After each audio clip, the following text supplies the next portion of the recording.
What's up mga ka-snowman? Let's go to question number 4 for quiz number 1, which is coverage is chapter 2. So gawin muna natin tong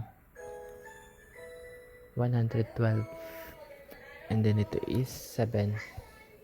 So drawing natin. So ito is surface closed tank. So closed tank siya. Ito pala yung surface.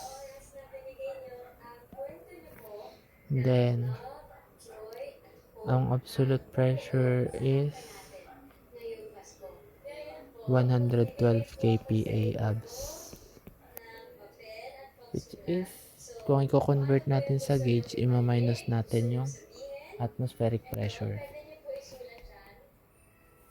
So ima-minus natin yung 103 point ano ngayon? 101.325.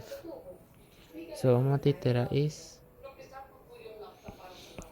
magiging ano na lang to, 10.6675 kPa gauge.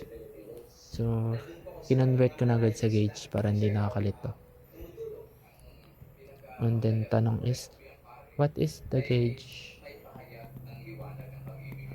Gauge pressure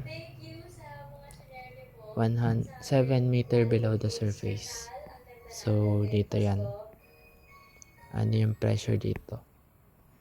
7 meter to. So mag-i-start lang tayo dito. Plus 7, 0.575, 9.81. So ang sagot is, sabihin natin P2 to. Dito pala, P2. P2 is equal to 62.1775 kPa. So that's it guys for, that's it mga ka-snowman for number 4.